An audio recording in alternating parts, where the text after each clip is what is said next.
Howdy guys, Jay Smith here, down at the coldest berry golf range in Suffolk this year so far. It's chilly. I have decided to do some videos on a day which, if you stop moving, you'll probably freeze. So I've got the Apex MB from Callaway in my hand. So cold day and a blade, as blade gets. I hope I strike these well.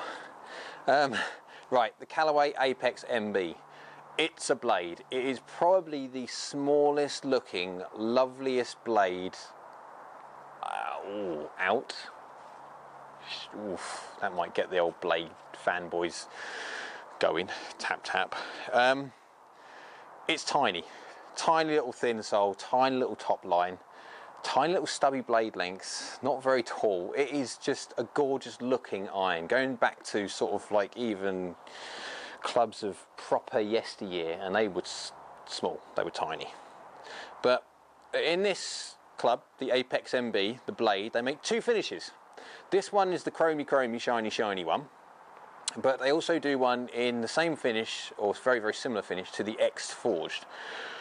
I've done that video already, so if you haven't seen that one, pop on the channel, have a look. And it is probably one of the okay, I'm a Mizuno fan. I love chrome, and I do love chrome. My clubs I've got are chromed. But ever since seeing the CF16s last year, using them and in like videos and comparisons and stuff, I would say fell in love with the satin finish. But the more I use it, the more I like it. It's easy to keep clean. You don't. I mean, straight away, I'm finding myself trying to get rid of the finger marks, because when it's polished it looks gorgeous. Then you get like a fingerprint, but it looks lovely, and it's tiny. But then again guys, it's a blade. It should be tiny. The design preference on this thing is obviously to make something which is tiny. There is absolutely chuff all forgiveness in this thing. The only forgiveness you've got in this thing is right in the middle, as in the sweet spot. That's the only forgiving bit, because on a cold day, hitting these slightly out the bottom will be a very painful experience for one's phalanges, aka fingers. So I'm kind of hoping that I hit these well. Now, I've had these for a couple of months, so it's not like I've literally just got them now and just been bashing them in bits and pieces like that now. I want to try and do something a little bit different with my videos. Whether it works or not, I don't know, because what I've done in previous times is just I get the clubs through, I'll have a quick hit with them and bits and pieces. I just get an idea what they feel like, do a video, job done. But I want to see actually with these things, because these are quite close to what I use, and in loft wise basically identical to what I use with my set. So I wanted to see actually how they react on a golf course. But that needs time, hence the reason why these are after like a couple of months of using them. Now, what I have found, interestingly different to the X Forged, so I don't want to do a direct comparison video because this is purely about this, but because they're kind of related, it is important to see the differences. In here they've got something what they call Callaway's 20V grooves. Now it's designed to be more consistent, more controllable, try and stop those like flyer lies in the rough and all that lot. Now, actually, the X Forged, whether it's down to the little extra forgiveness, if anyone can really quantify what that really means, I agree. Yes, I was finding that the balls were reacting how I would expect, because of the fact that obviously in the rough you do have a tendency to get a little bit of a flyer lie on the odd occasion, and depending on when you hit it on the face, etc. But these ones, the Apex MB, I have found that these are particularly sensitive to slightly high strikes. So if you're in the rough and you hit one slightly high in the face, it really does drop the spin off the ball. So you can get those sort of flyer kind of things. Then if you get obviously matter trapped in the rough between the face and the ball, you get like a double flyer. So I found that when playing these, and if you play out of the rough, if you catch the ball perfectly fine, no worries whatsoever. If you catch these slightly high up on the face, and you get one of those flyers anyway with grass, you get a very strange flight. you kind of does like hardly any carry whatsoever, and it just runs for a week. Now that's all right if you've got like a runway between where you are and the green, but if you've got sand traps and bits and pieces, yeah, it won't work. You're going to be in the bunker. But it's just a note that I have found from using it that is what I have found that happens. Now other guys might be different. Other guys might have a different strike tendency. So I get a little bit steep sometimes, not a lot. I've shallowed out a lot recently, but I do. But it's a valid point. Anyway, before I freeze my backside off too much, I better start hitting some golf balls, because I'm dreading hitting one of these a bit thin with cold fingers. But right, looks down by the ball. It's a gorgeous little head. It is probably one of the nicest, if not nicest, irons to look at out now. Comments below if you completely disagree, which I can probably guarantee a lot of you do, but it's my personal view. This looks gorgeous behind the ball. It looks tiny, but it looks lovely. So let's go hit one before I freeze. Right, we've got a wind howling off the left today. So I will be talking GC2 numbers. If I go get my tablet back on. There we go, tablet's on. That's reading GC2 on the floor. Oh my word. Right, let's go hit one. Hit it well, hit it well, hit it well.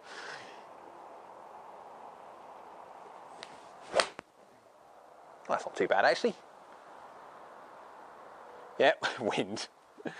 That was basically straight, and it's just gone, woof, gone. That wind is howling like 20-25 mile an hour across. Lucky enough we're in here, because if not, all it would do is just like blow on the mic. But right, 111 miles an hour, 15.6 launch. So this one's launching slightly lower than the X-Forged initially, but don't want to do a comparison video. Just interesting. A little tiny baby fade, that's all it literally, well, not actually in real world, it's gone. But it was a tiny little baby fade, ended up 2.7 off of target, so it was a good hit. Nearly 8,000 spin, 25 up, 43.4 descent angle, 149, slightly less than the X-Forged, but then again, 1 degree less loft than the X-Forged. But you'd accept that, wouldn't you? And expect it. So, go again. Don't hit it thin, don't hit it thin. Oh, that's gorgeous. Right. I want to put something out here now. 2 shots. Cold. Right, 111 miles an hour again, 15.6 again, 0.8 and 4.4 is a tiny bit more of a fade that time. 8.2 spin, 25 again, peak height, 43.8 and 148, 1 yard difference with a fraction more to the right. But I tell you what, okay, the feel. This rivals any Mizuno for feel. This feels gorgeous. Now with the X-Forged, again, don't want to do a comparison video, but it's related, so I want to say it out there. It was a little bit clippy. Still forged, you could feel the forging, but it was a little bit, tiny bit clippy. This thing is not. This feels lovely, absolutely lovely, especially with range balls. Right, let's hit another one. Don't hit it, don't hit it. Come on. I didn't catch that one. I didn't catch it. I wasn't far off. I wasn't far at all, but I could feel it. I mean, this has got great feedback. If you bang the middle, instant feedback, no, you've absolutely middled it. Even if you're a fraction off, you can feel that straight away. What was that, 107 ball speed? Yep, dropped because I didn't quite catch exact middle. 17.6 because I hit it slightly high on the face. 0.7 right, 2.2 right. It was a straightish shot, but it just, yeah, lost. Yeah, everything's wrong. It spun up not too bad considering. What was it, 25.6, but it was just short because I didn't quite get that transfer of efficiency because I didn't quite hit middle. And how picky these things are. You have to absolutely button it. Come on, right. Let's get a better strike. I'll say a better strike. I wasn't far off last time, but it just goes to show how much of a ball striker you have to be with these things. Oh, yes. Boom. Now that, when I say boom, that hasn't gone 20 yards longer. That was just a feeling, was gorgeous. 112. Yeah, so we've gone up 1 miles an hour from the last, well, the first two. The third one was a tiny miss hit and dropped a bit. That's gone to 112. 16 degrees launch, tiny little fade, 8,000 RPM, 4.1 yards to the right. It's a good shot. I'm put all these numbers up on the screen so you can have a look at the exact same things that I'm reading out anyway. But God, it's cold. Right, let's have one more. If I can hit another lovely shot like that, another one of those, that means I'd have hit 5 shots without stinging the fingers. Right, come on, concentrate. One more. Come on. Oh, yes. Now that's got to be piped, because that is landed, obviously to the right target because of the wind, but that started dead.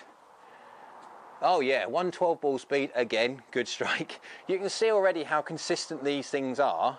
What have I got? 111, 111, 107 from the slight miss hit. And I'm talking slight. You've got to be a proper player to play these. 112, 112. So basically, if you stick half decent delivery numbers on this thing and you hit middle, oh, these are a joy to play with. These really, really are. So that's the tiniest little baby draw. It was, you can't even, 0.1 right and then yeah, you can't see it. 8-1 spin, very consistent spin numbers again. 28.7, nice and high. I absolutely buttoned it. 46.3 degrees of descent angle, 150 yards carry. And I'm not getting another one. 0.0. Absolutely nailed the target line. That was, yeah. And the best part about it, I've hit 5 shots and my fingers are still fine. So, okay, we're going to do some real ball testing now with my Vice Pro, my Premium Ball Vice Pro, and see how this thing actually reacts when you get like a premium ball rather than these range balls. But I tell you what, from first thoughts, oh, lovely. Right guys, numbers time for the all important, very hard to hit Callaway Apex MB, bladed lovely.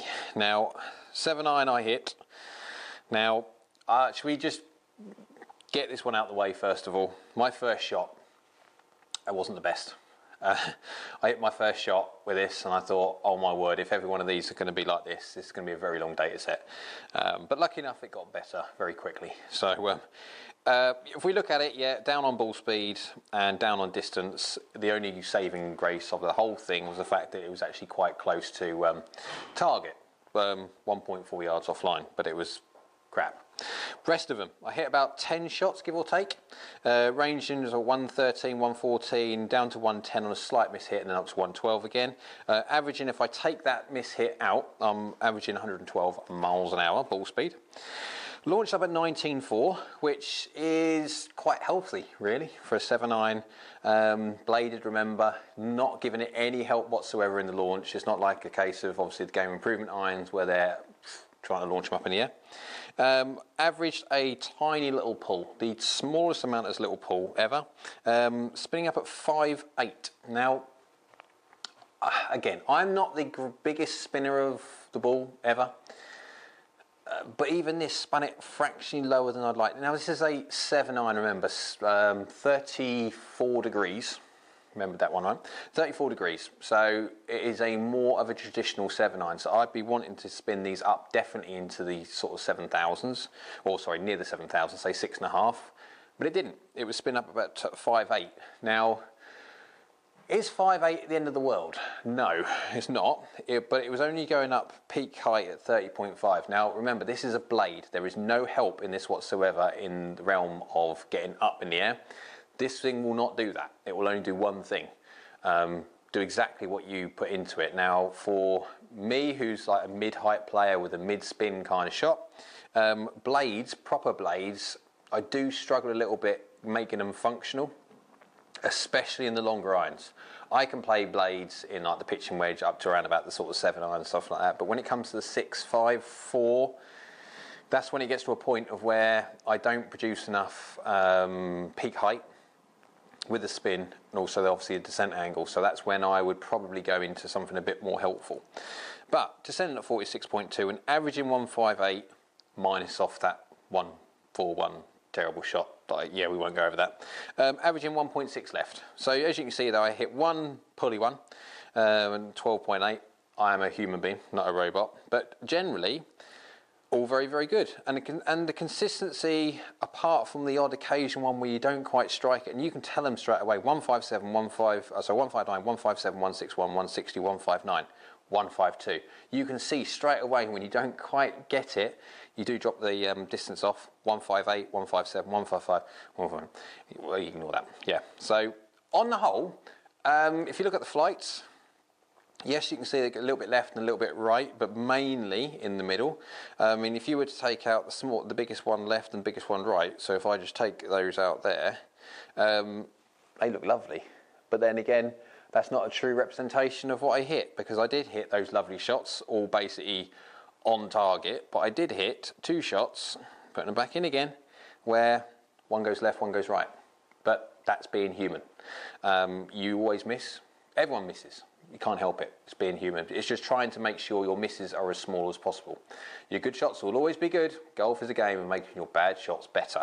But on the whole, I cannot fault the club. It looks lovely. It absolutely looks lovely. It feels gorgeous to hit. I don't think Callaway could make a better club than they have done. It is just purely down to the individual hitting it, because they are just so picky. And that exception I would have, obviously out of the rough, I said about when you catch it out of the rough and you catch it fractionally high in the face with a flyer ball as well, with a little bit of rough trap between the ball and the face, it does just have a very strange flight. But that's for me. You'd have to go and test yourself, guys. That's not saying that it's going to happen to everybody. That's just me. So I hope you liked the video. If you did, click the like button below. Comment below with whatever you want to say about blades. Are they worth it? Is game improvements the way to go, or do you want to go down having a look at going back to blades again? Do us a favour, click that little subscribe button by the side of me. By clicking that, that allows me to get more equipment so I can test, so I can give my opinion to you guys of how these things perform. Hope you liked it, and we'll see you again soon.